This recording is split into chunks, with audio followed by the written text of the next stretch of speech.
Welcome back to another video with Music Bliss. Today we'll have something a little different from what we normally do.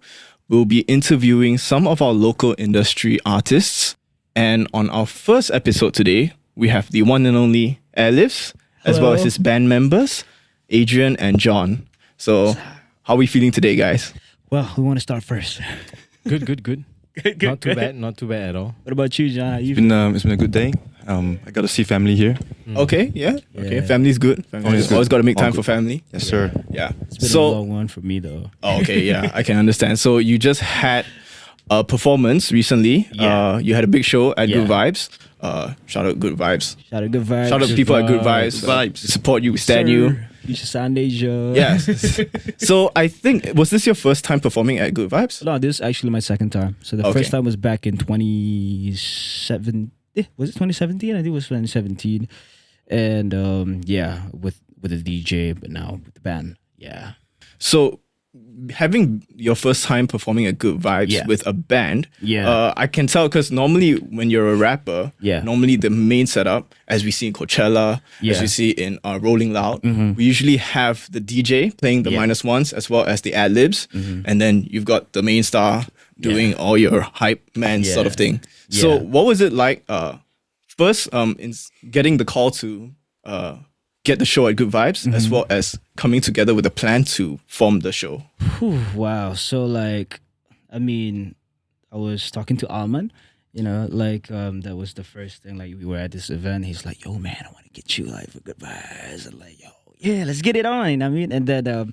So just for context, Alman is a part of Future Sound Asia. Yeah. Yes. Vibes. Yeah. So I got super excited, but I wanted to do something different. This time I just don't want to be like the typical hip hop when you're having just DJ and the rapper and a hype man. I want it to be like a whole experience.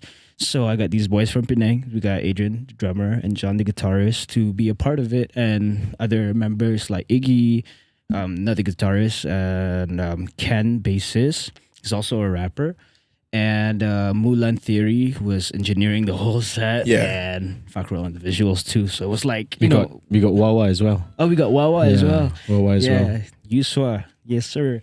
And it was just like a whole vibe, because I moved to Penang, I met these boys, and I love whatever they're doing with the band, and they like whatever I'm doing with my own solo project. So we just why don't we try to merge things together? Yeah, so new metal, right? Yeah.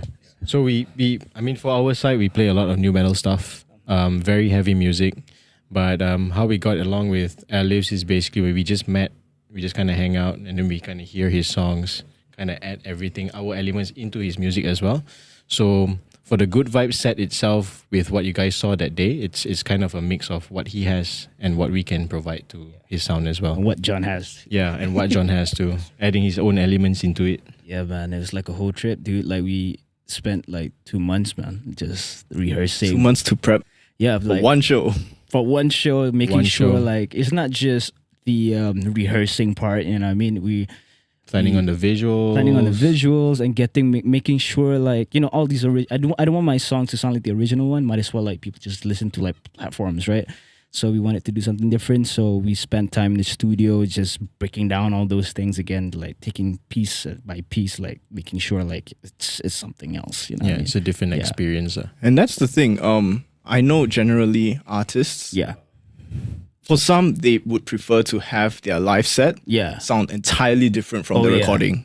And then for some, I don't know whether they play it safe or maybe it's just a personal preference. Maybe that's what they think their fans were there to see. Yeah. They have it as close to the record as much as possible. Understand, yeah. Even looking at Bruno Mars, when I went to watch him, he sounds exactly the same as he does on the record. Dude, wow, okay, yeah, that's so crazy. He sounds exactly the same, but at least his band arrangement is different.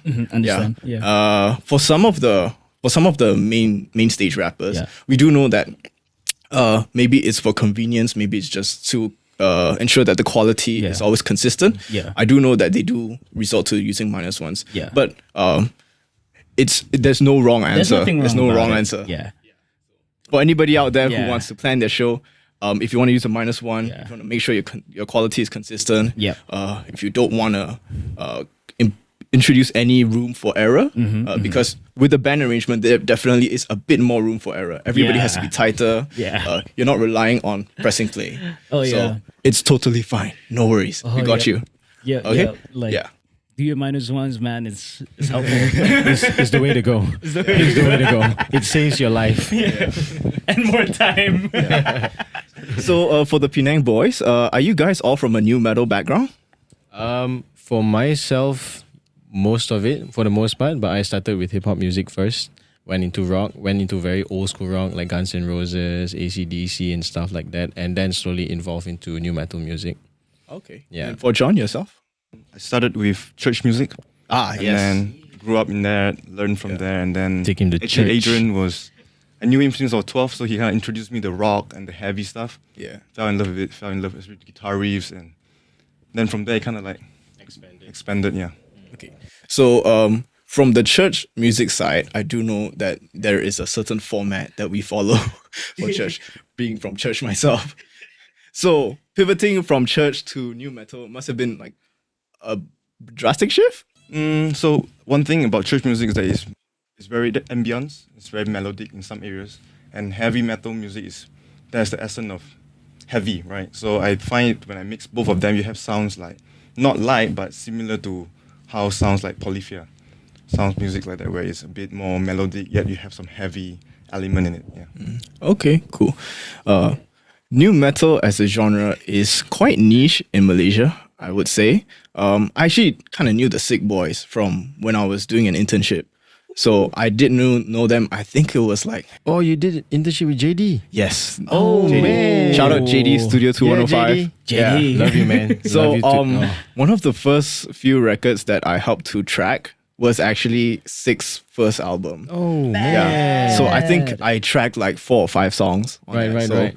quite familiar with the material and Damn nice, man. the recording process for them. It was quite interesting. So I mean, yeah, those boys cool. Those boys are awesome. Yeah. Thanks. Okay, so let's talk about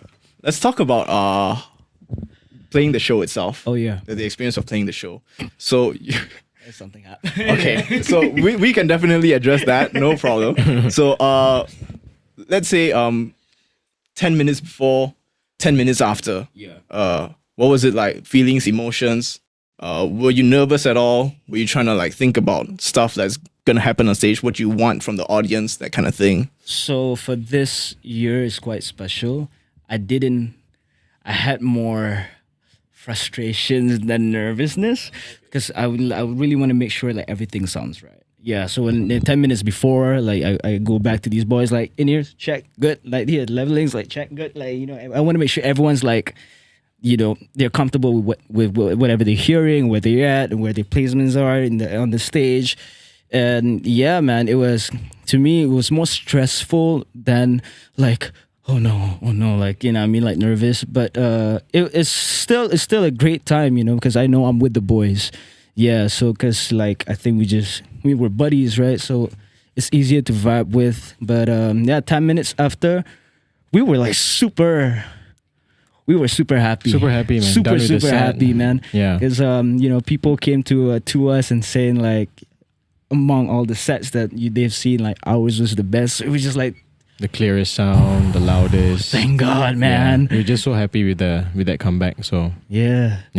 It's a lot like. I mean, in terms of the sound check, we kind of went through some stuff, you know. Yeah. But then we managed to get it done. So oh yeah, we're just very happy with that. that's a silly mistake. I think there's the sound check. There's always gonna be that one little thing that yeah. Exactly, might man. go wrong. Yeah. But I think it's probably better because like you rather it go wrong during sound check, and then when it's time to go on stage, then everything's fine. Yeah. Then that's much better. Yeah. I think there's countless times people Yeah. say, "Oh, sound check was great." Once they get on the stage, bam! I can't hear a monitor. Yeah, Bam! that's always the My case. IEM's no sound. Front of house Bam. not working. Yeah. So I mean that's good. I mean I'm happy for you guys. My friends who went to catch your set, they also said that your set hit the hardest. So Thank God, Thanks, man. man. Thanks for everything that, worked man. out. Sub, So happy bam, with that. Thank you. bangers. Some of them didn't even know of your songs prior to that. I do have friends from that circle, and they said, "Yeah, bro, I gotta start listening to him now." Yeah, that's good, man. Thank you. Yeah. So if you haven't checked out Airliftz music, you gotta check it out. Get to it now. Yeah. But if you haven't checked out an Airliftz concert, what are you doing? Go check him out right now. And if you guys haven't checked out SICK's music, better go and check it out too. Check it out Plugging now in too. everybody, man. We're gonna plug everybody on this episode. Get in there right now. Yeah. Let's talk a bit about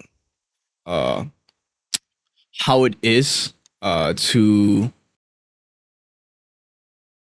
perform your song on a stage, and the biggest differences from when you're actually recording the song. So maybe let's go through some of your newer material. Yeah.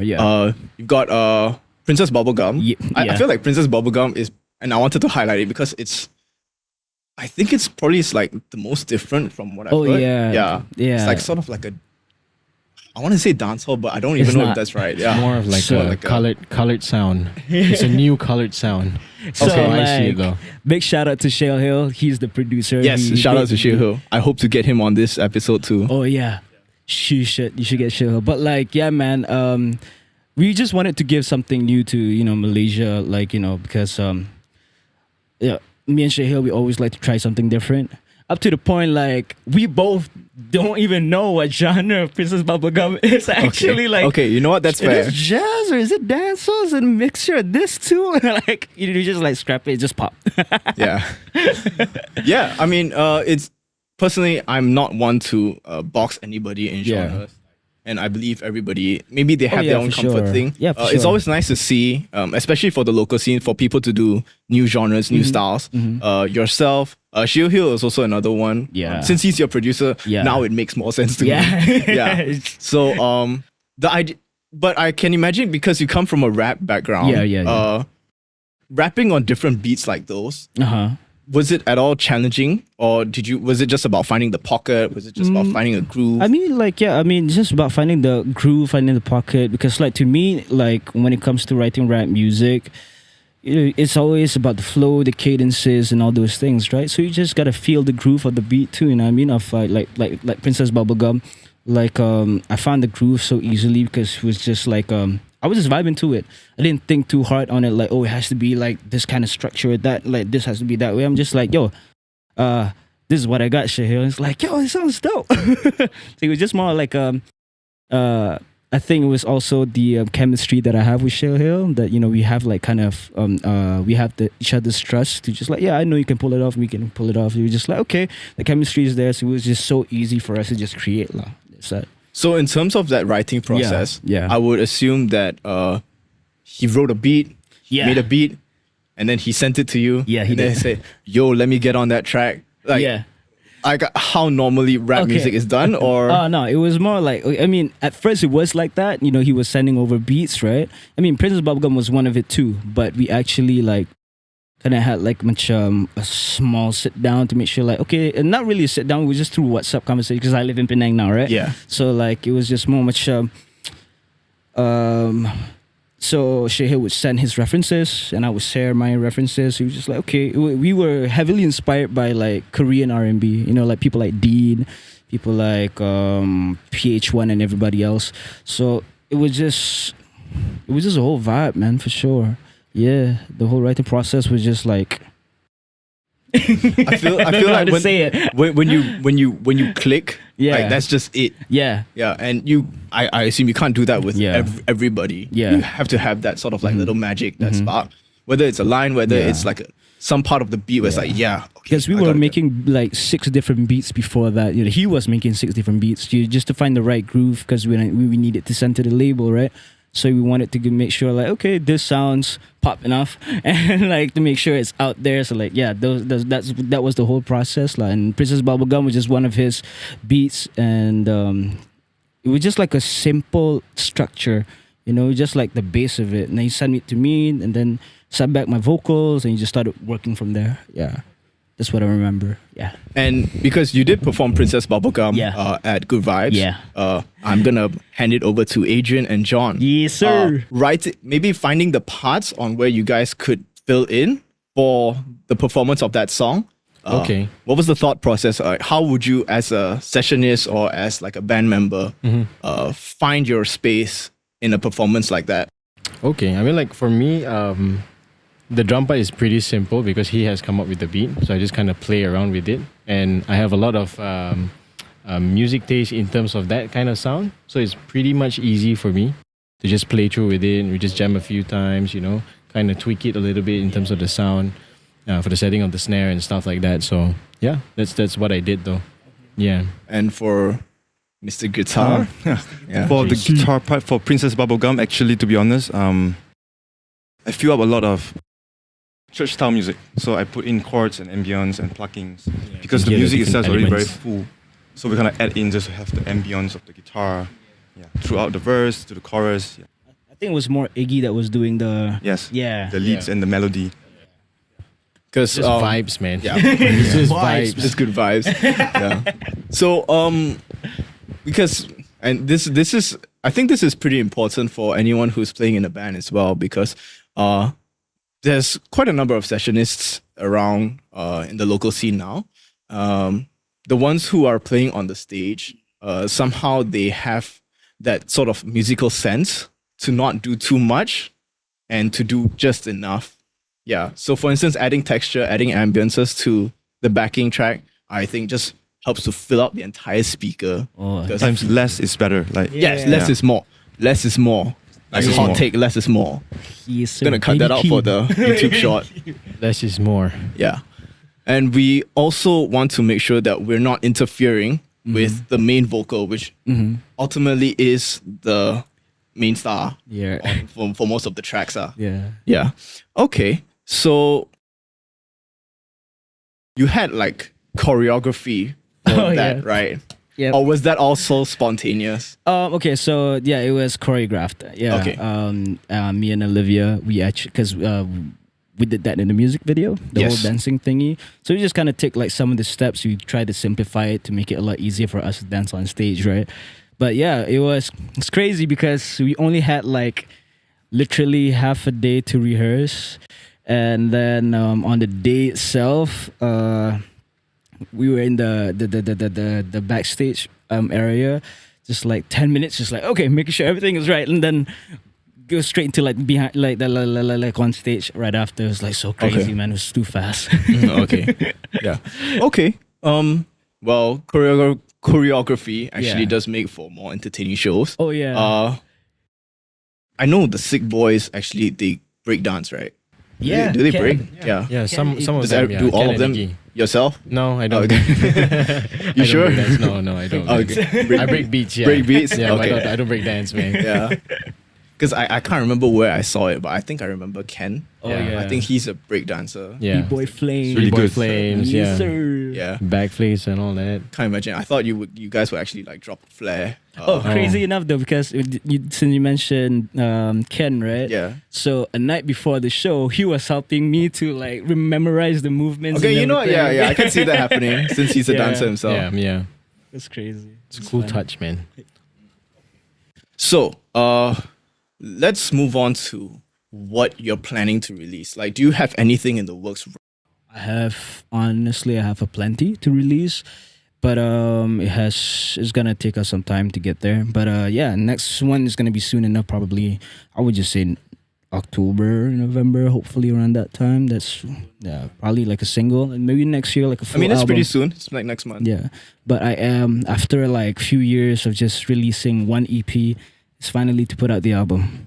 Yeah. Yeah. So, how many tracks on the album? Can you say?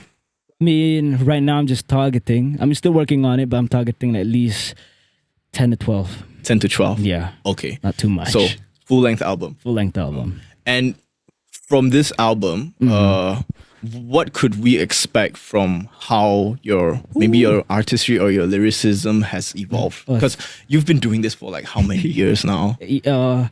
Quite some time. Yeah, quite some time. Like literally, the first time I saw you was actually on Enambelas Baris. And then from that, and then from your newer material, it's been quite a big jump. I would say. It has been a big jump. But what to expect for the album?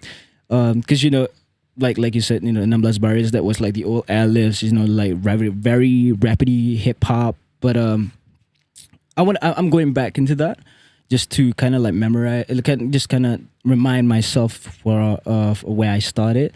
And throughout these whole years, people always see Airliftz like the happy Airliftz. They appreciate Airliftz, the R&B guy, but like this is the part of like my musical journey that I want to share, like something so personal that people never know of me before.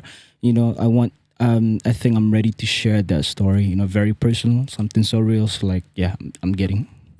Some people would consider this a character development arc or a character growth arc. I think one villain arc. I mean, personal doesn't have to be all evil. Nah, I'm just joking. So I think when I was prepping for this interview and when I was like researching about your stuff, and then I noticed that you did shift towards a bit more on the personal, I sort of like personal. I don't want to call it personal rap because it sounds weird. Yeah. But you rap about more personal stuff related to your life. Recently, I guess like artists who have done the same. I think Jack Harlow's a good example as well, because he went from doing his swaggy white boy rap, and then now he just released Jackman, and Jackman is also. I haven't listened to it though. Oh, is it good? It's pretty good. Okay. I recommend Denver's a pretty good track. Okay. But he's doing a lot. He's rapping about more personal stuff. Oh, I don't assume that every rapper goes through this kind of evolution phase. I don't call it evolution phase. But is there anything in life that prompts you to rap about more personal stuff? Whether it is like maybe it's like heartbreak, or whether it's perhaps some really bad thing that happened. I don't want to say trauma, because you don't want to look like you're trauma dumping. You're not trauma dumping. You're just expressing. Oh yeah, expressing for sure. I mean, I had this realization when I moved to Penang, because all these years I felt like just like I don't want to word it wrongly, but it just feels kind of like, for me, myself personally, not for other people. When I make music, it feels super inauthentic. It was just more of like, what's the catchy hook? What's the next to sell? And I am way past that already. That's the reason when I moved to Penang, I have my own space and time to just think and breathe like what I really want to do. So that actually helped me to like write all these things, man. And after a while of trying to write something, everything's ended sounding the same. So I want to move away from that. So like, I was trying to mask my feelings from telling my real story, but now I'm just like, you know what? If I tell something about me, I guess it's a lot easier for me to create, because like that's as honest I could be. You know what I mean? That's fair, and I think that's commendable, because I think for us in the music industry, we do hear this story too much, where often it's more about what's kind of sound you're putting out, whether it can garner the views, whether it can garner the streams, how similar is it to what's out there on current pop radio. So, and I do feel that Malaysia has so much potential for more diverse styles agree. As well. 100%. It's just a matter of whether it's labels, whether they allow you to do so. Oh yeah. Or maybe for your own personal mindset as an artist, if you are keeping yourself in that box because you're worried about the numbers. I mean, it can go both ways actually. Sometimes like you can create something so good, something so I would consider real, but it just to the other party, they might not like it, and then like you have to do something more pop, and then you don't like it, but like, hey, it's business, right? I mean, once it becomes a career, like you gotta find a middle ground between like you and the label, or if you're independent. I mean, when I was doing things independently with Jin, right, with Way Up Records, Tong Tong Asia. Shout out Jin Hackman. Shout out Jin Hackman, man. Yes. Shout out Papa Jin. I learned a lot from like, he taught me the alternative way of making music, in terms of sound, and then also the pop. Just like, okay, you can do both, but which one do you really want to do? And also, I remember talking to Goldfish, DJ Goldfish. He asked me one simple question: you want to make music or you want to make hits? So like, okay, I mean, they're pretty much similar, but like, I mean, music, just for the sake of creating it, it's a whole different thing than about making money. You know what I mean? Yeah. So you're with Red Records. Asia? Yes, I am. Yeah. So how has Red Records helped facilitate a lot of your artistry as of now? Nah, By the way, if there's anything you can't talk about, just let me know. oh no, I'm happy to talk about things. Yeah. Spicy. Okay. And then, okay, I'll keep it. How do I say it? Okay, I have a great team. Okay. I have a great team working behind me, but I mean, there are disagreements sometimes when it comes to making music. I mean, it's totally understandable because it's the major label world we're living in, right? Yeah. But I'm happy that I really just want to highlight my manager and Haruka? Yeah, Haruka, Cheah, Haruka. Maya for being there for me to make sure that I'm happy with where I'm at. You know, they listen, they hear. But you know, sometimes things do get tough. You know, with working with a major label, I feel like as much as you have creative freedom, you don't have creative freedom. You know what I mean? Because in the end of the day, you have to refer back to like the higher ups, like, oh, this is not popping off, or this cannot be on the radio or whatsoever. But that to me, I feel like it limitates whatever I want to create. You know what I mean? Because like I have all these other stuff or these other music which I feel like it's amazing, but it's just because of like the worth of the song is based on like pop relativity type of situation. And I mean, so that's the part where it's totally understandable. It's major label, you know, like and just for anybody who's watching, because we do plan to target an audience who may or may not be considering signing with labels. How much are you allowed to release on your own, or does everything have to go through you? It has to go through my label. So like, to those who watching out there, like I'm not saying major label is a bad thing. There's no. I mean, I'm trying to keep it neutral here because, like, you know, there's no good, there's nothing bad, nothing. How do you say it? There's nothing wrong, there's nothing right. Like, you know, it's neutral. I think it's more of like a balance. Yeah, balance. Yeah. Like if you dream yourself of becoming a pop artist and you know willing to just do what they want you to do, then yeah, it's nothing wrong with that, man. And if you want to live that life, go ahead. But I feel like I'm a bit stubborn. I'm a child. Okay. No, I think it is. Maybe we consider that as the artist's ego. Yeah, I guess because so you have a lot of your stories to tell. Yeah. More so because you're a rapper. Yeah. Everything's in words. No, I'm not throwing shade at Red Records or any other major label. It's just like I just want people to understand that it's okay for you to be a major label artist and it's okay for you to be an independent artist. You know, it's just what you're really trying to achieve. Are you here for the sake of your artistry? Are you here for the fame? Are you here for the popularity? Or here for the financial situation? You know, all these things, like in the end of the day, it's you, what you really want to do. You know what I mean? Yeah, so do whatever you feel that's right to you. I think there's always going to be a compromise as well. For sure. So, and just to highlight, there's also been a bit of a stigma where signing with the label is considered evil corporate thing. But I don't actually think that's the case, because what the labels can offer you is they can facilitate a lot of your projects. Oh yeah, for sure. In many ways. Yeah. There's also the other aspect of distribution and publishing, which is all the music business side of stuff, which you basically have a team behind you. Yeah. As an artist, maybe all you want to do is just focus on writing on your craft, working on your craft. Yeah. And you having a team to help you with the behind the scenes stuff, actually I feel does really help a lot. Oh yeah, for sure. 100%. As an artist, you don't have to worry about paper. Yeah.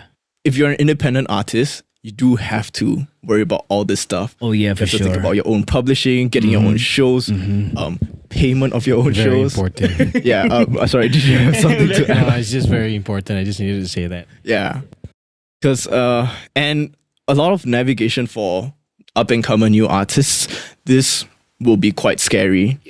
So it's about finding the right team, finding whether it's with a label, whether it's with your own friends. As you can see here, Airliftz has managed to get his friends together to jam with him on stage. I think that's the best feeling in the world. Rather than just working, It is the best feeling in the world. Best feeling in the Playing world. with your friends, having a good time is always going to be like A+.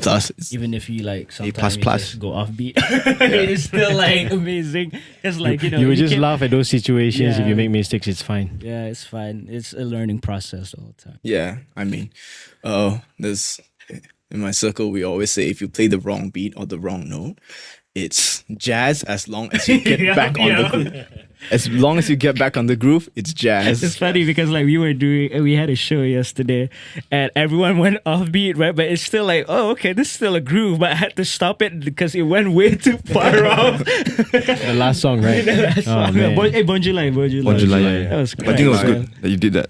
Make it really personal, you know, kind of like let the crowd connect with us. Yeah. I mean, I hope none of the jazz people watching this come at me or cancel me. Like this is because I swear this is an ongoing joke for everybody who was studying music back when I was studying music. Yeah, it was like, if you play the wrong note, don't worry about it. Keep at it. Come back to the root note, and it's jazz. Yeah, I had a lecturer, Mr. Frank. God bless his soul. He's not with us anymore. I would say that to him, and he would just give this angry, stern, "What did you just say to me?" face. Oh no! So I said it like a couple of times, and then I stopped saying it until he passed. And I said, "Okay, I think I get the pass now." Just kidding. Shout out, Mr. Frank, you're the best. Yeah. Frank. Yeah. Right. We have a bit of time. Yeah. Okay. I work in the music retail business. Yeah. So I'm gonna give the opportunity if you want to ask anything regarding anything related to products. Because I think rather than me just interviewing you guys, if you have anything that you ever wanted to know about products, whether it's how to do something, record something, what would work for you, ask away. Want to ask about your snare? Was it a tuning about thing? his snare earlier? Yeah, I was just wanting to know, like, how many brands do you carry? Okay, so Not just by snare, like drum as a whole, the cymbals and stuff like that. You guys carry a lot. Like, if we which were, floor is it? Oh, He was okay. looking for it. yeah, okay, so our drum stuff is not really displayed as much because we have a lot of stuff on order. What we do have are cymbals. We do carry some of the Zildjian stuff, some of the pasty stuff. For snares, for drums in particular, a lot of snares are to order basis. Okay. Yeah, because our drum department, granted, I would say is still targeted towards more of the people who are just starting to learn. So we have a lot of beginner sets. We have a lot of intermediate sets as well. Okay. And we do supply some for churches as well. Okay. So we do have a fair range. A lot of it is to order. So if let's say there's a snare in particular from maybe Pearl or Tama that you're after, you can always just call me, text me, and then I'll check if it's available. What about other brands? If like I were to just share you a brand or a size of it, could you possibly get it, or just those two brands? For the main part, it's just those two brands. Okay. And then for special order items, we'd always have to check. Okay. Yeah. Okay. All right, man. But yeah. Cool. Did you have any technical questions regarding when yes. you first started out, like that you always wanted answered if you haven't had answered just yet? Okay, so like, I mean, I never knew, but I'm very bad with this, like mathematically, you know, because when I go like doing comparison of like products, right, there's always this numbers. I'm just like, I'm trying to understand that, and then all the waves, right? And I don't understand that thing. I just make. I think like if Emran is here, I think he would understand all of that. But yeah, I was just wondering much in terms of, let's just say, an audio interface, right? Like, I'm actually planning to get a new one, but I don't know which one I want to go for, just because, like, you know, some people, like, I was talking to my friends, like, oh, you should just get the UAD Apollos because they're known for like their like really good sound card and stuff, right? And then the ID44s, and like, now I'm just at this point where like, well, and then I don't understand the technical parts of it. So like, maybe let's. I am in a dilemma now. I kind of get where you're at because the question you asked is very popular amongst all our Music Bliss customers. Yeah. What audio interface should I get? Yeah. So I think the first thing we address is where are you planning to use it? Yeah. If this is gonna be in your house, your home, or if you have a small your own personal bedroom studio. First, you don't need to record like 8 channels because true. You're not gonna do a drum recording in your bedroom, I presume. Unless you're really doing it like We might. guerrilla style. We might. We might. Just joking around, but we might. There's a Limit possibility your of it. options, but okay. But let's address you as a vocalist. Yeah. That's your main thing. Yeah. For a vocalist, maybe you would have one channel or two channels. Oh yeah, for sure. Just to start off, because for yourself, and if let's say you're writing with someone, you're cooking with someone, you're cooking up something with a collaborator. Yeah. It's always good to have one extra one if you guys are gonna maybe do something together. For sure. Having two channels also means that if you're doing like any instrument recording, for instance, acoustic guitar, Yeah.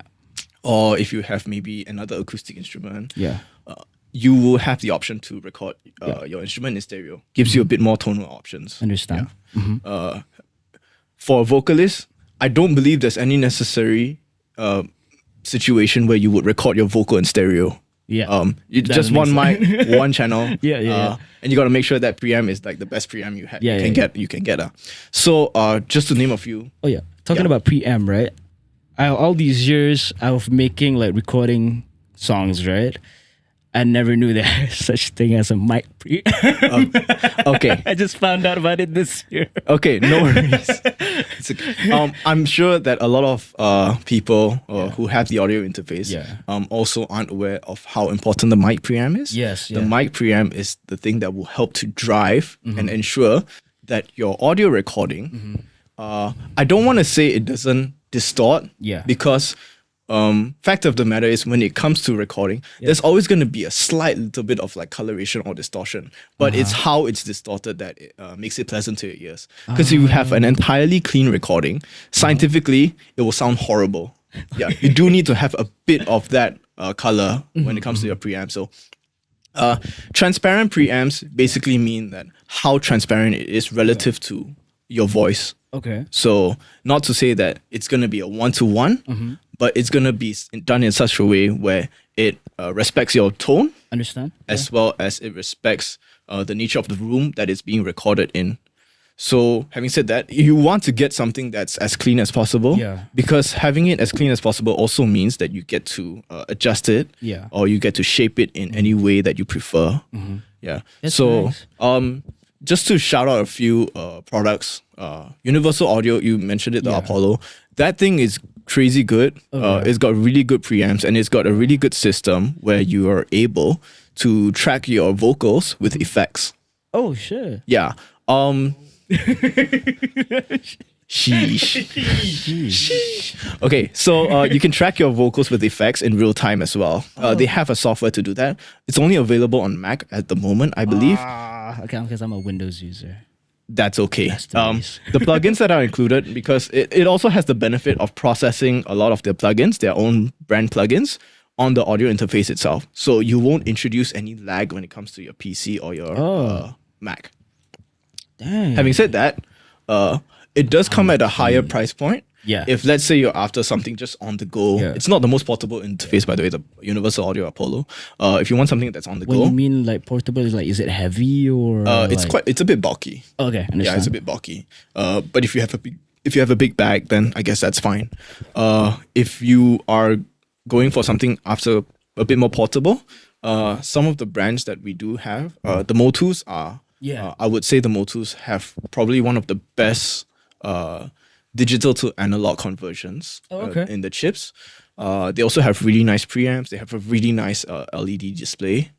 LED display. Well, Important. yeah, and those are pretty good, and they're rugged as well. Okay. Yeah. Other stuff which is good, some of the SSL stuff as well. Okay, If you need I got something to SSL. drive an SM7B, that thing will sort you out as well. It's not a problem. Okay. Well, dang. I mean, because like right now, I'm at the point where I think I need not to get a few, but because like we would have shows in KL now, we're in Penang, and just like for me, it gets a bit annoying now because I have to unplug and plug it back when I'm back home. You know, my audio interface. So I feel like I do want to get like one for the road. You know, what I mean, just for like shows, and then one just like you can just be at home. Yeah, Absolutely. So For shows, and I do understand that your Good Vibe setup was a bit different because you needed something with a lot more. yeah, because our engineer wanted to send stereos to. Yeah. It was like 12, 10. I don't Yeah, remember. I think your engineer needed like what 12 outputs. Yeah. Yeah. Yeah, optical cable. It's like, yo, man, I am not a science guy. That was a crazy settings though. That was crazy settings. That was crazy Props to settings. him, man. Yeah, man. For context, basically what Mr. Airliftz set up was at Good Vibes was he used I want to say 16 output 16. Audio interface Yeah. to send out multiple signals so that it could feed into the mixer for the house system, as well as have it sent back to their in-ears. Yeah.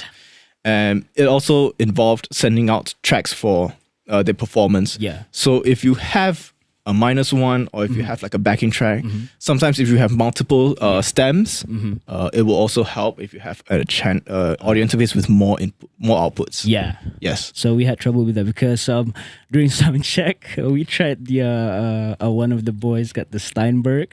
We just realized it's not usable for like FL Studio. Just in case if you wanna get into it, it's not usable for FL. It's only for Cubase. Yeah.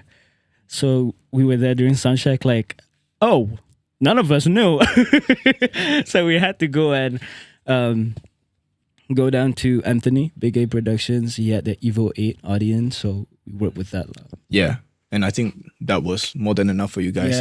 Yeah. Whew, thank God. That was like what, nine outputs? I don't remember anymore. I think it was 9 or 10 though. Was it the Evo 8 or the Evo 16? I think it was the Evo 8. Was it Evo 8? I don't Because the remember. Evo 8 doesn't have that many. I think it might have been the Evo 16. Could be the Evo 16. Evo 16 is the longer one. Yeah, Then yeah, it's yeah. probably the Evo 16. Yeah. Okay. That one's pretty good. So, I mean, just in general, like that question was a really hot question, like even amongst our customers, like what audio interface should I get? Yeah.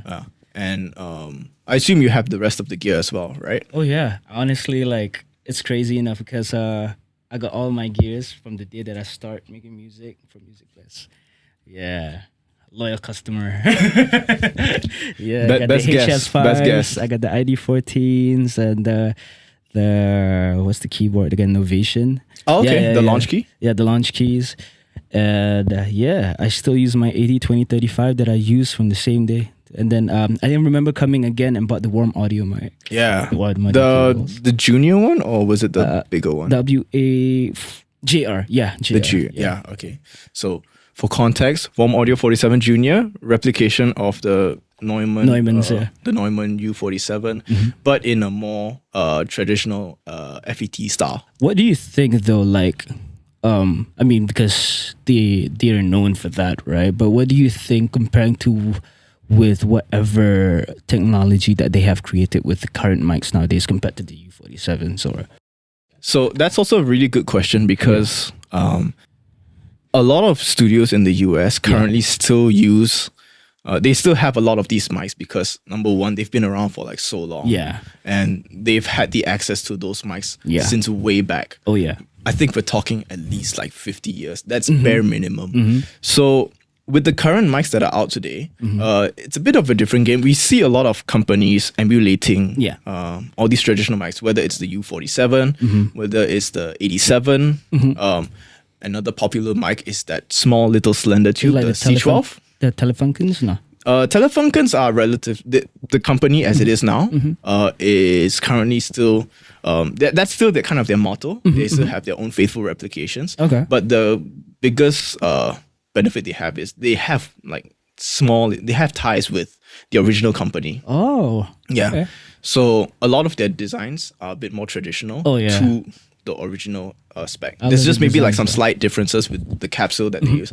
And because of, if you're using a tube mic, you can't really get the same type of tubes that they did make back in the day. Yeah. Yeah. So the current tubes that they put out right now, this is definitely going to sound different. Whether it's going to be noticeable is highly debatable. Okay. Yeah. As it is with a lot of emulations, because right now a lot of emulations try to emulate maybe what's been done like 50, 60 years before. There's some people who really like that sound. Yeah. They are after that sound and they go for those mics. There's also another group of people who maybe are a bit more they have a bit more of a modern mindset when it comes to their recording process. For sure. So maybe they want it clean first, and then they'll work with whatever sort of like coloration or saturation that they want to do after the recording process. So again, when it comes to audio, I'm a firm believer that there's no wrong answer. There's nothing wrong. There's really no wrong answer. Even when it comes to music production, I don't think there's any particularly wrong way of doing something. Yeah. A lot of times, a lot of what we do in music production is we throw stuff to the wall and hope it sticks. If it sticks, then it's a banger. Yeah. And if it doesn't, then we try something else. There's a lot of experimentation. So no wrong answers. Shout out Mr. Frank. Yeah, shout out Mr. Frank. Taught me that. Yeah, so there's a lot of experimentation when it comes to recording. Finding your sound definitely takes a bit of time. Oh yeah. For sure. There are a lot of samples out there that you can listen to for reference. Yeah. So I would say definitely you can go with something that you like. Warm audio stuff generally is a bit warmer. Oh yeah. A bit slightly darker compared to Yeah. the regular OG models. Yeah. For some people, it's great because that means that they don't have to really worry about sharpness when it comes to their voice. Some people do have that concern. Yeah. Yeah. And having that warm, everybody loves a warm tone. Yeah.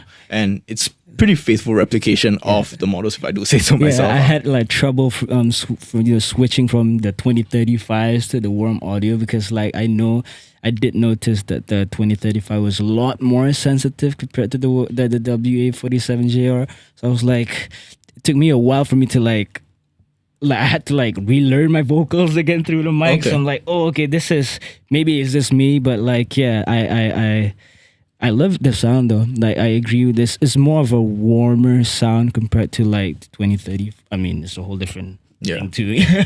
But again, as it is, it really comes down to what you're used to. Yeah. And once you feel comfortable, I can understand it can get a bit difficult to make a switch. Yeah. That's why there's also this thing in studios where a lot of them tend to use gear that they've used way back in the past rather than always look for the new model, new upgrade.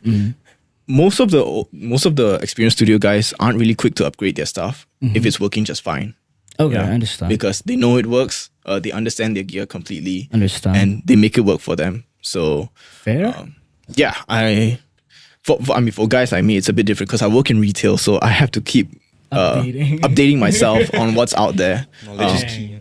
Yeah, must have been tough, man. Because like, there's a lot. It's all right because I mean, when you work in music business, you tend to look at the website almost every day. So okay, fair. Yeah. You kind of see what's out there, and I it's look at the website every day. I don't even work there, man. Oh, okay. Just like, what's next? neither I didn't work there either before I joined. Shopee. Yeah. I'm like adding like, card. You're thinking like, should I go with a Tomy?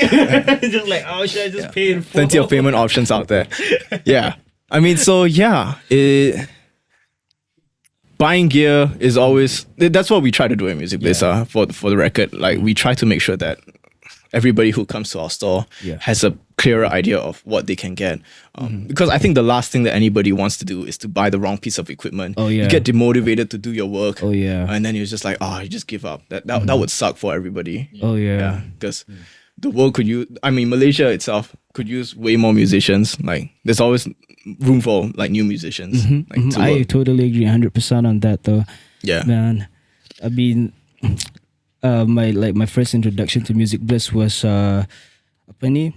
So basically my brother's wife's brother, Shakam. So he like, yo, if you want to get stuff, you just gotta go here. So like when I entered there first time, it's like going to Toys R Us, man. Yeah.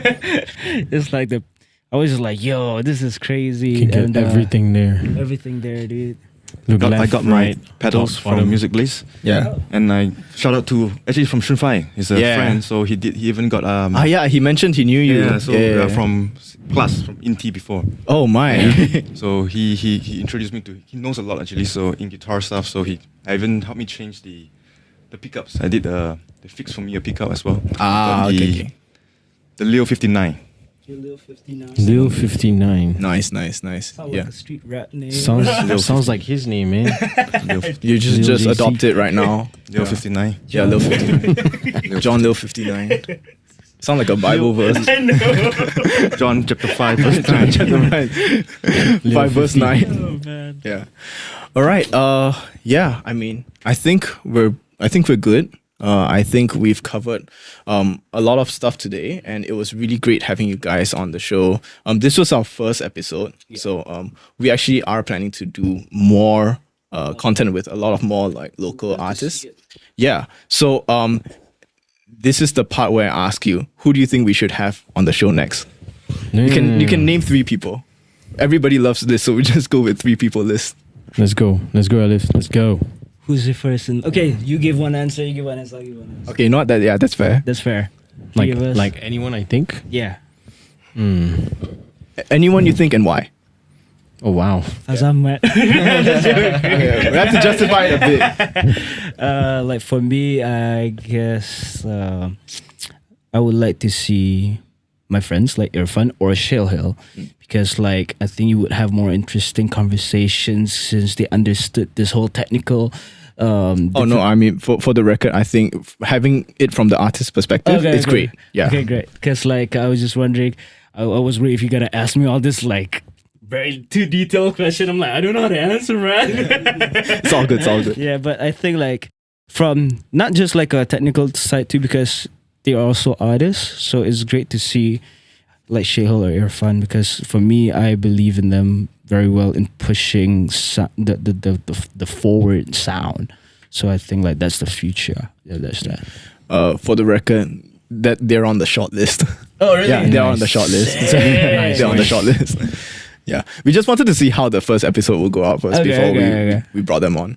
So for Adrian, I would say Mulan, man. You gotta bring Mulan. You gotta bring Mulan Theory in because she's very, I don't know, whatever he talks about, very knowledgeable. It's just like a learning curve for us. You know, I don't understand his lingo. I don't understand what he's talking about. But walking dictionary, man. yeah. But I think in terms of sound and arrangements and all that, he's crazy. It's crazy work. So I think you should definitely have him to have conversation. Yeah. Okay, yeah. I mean, I first knew about Mulan when I met him at the store. So definitely, he's also going to be on the short list. Very he's crazy, person. Man. Yeah. But John? I think for my Penang boys, the whole band of SICK. Oof. I think I think it'll be something. I didn't think about myself, huh? Definitely. Okay, yeah. That's fair. I would love to interview them as well. Coming from when I first recorded them to where they are now. Yeah. Releasing the whole album. Sorry, I couldn't recognize you, man. It's okay, but because I don't think I actually met you back then. I came on the first day and finished recording within the first day. I don't think I was around for that because I only remember the boys. Okay. Because I would have definitely remembered you. Yeah. Because we didn't, I don't think we tracked drums. You tracked drums earlier before we did the whole vocals. Oh, right. Right. We came back again. Yeah. I think that's about right. Yeah. Okay. Shout out SICK. Also on the short list. Come out to KL, or maybe we can go to Penang to do an episode. Oh yes, come Penang, please. We're looking at. I'm looking at my marketing head, Thaqif. Can we go to Penang to do an episode? Okay. He said yes. So you can come to Penang. You can just call us. We'll just come down. Yeah. All right. So podcast, then char kway teow. Let's get it. Yeah, let's get it. Sir. Podcast and chicken rice. That's a lot better. Podcast and chicken rice. All right. So that's it for today's episode. Thank the boys. Thank you, man. Mr. Airliftz, Adrian, and John for agreeing to do this with us. We hope to bring on more artists for the next one.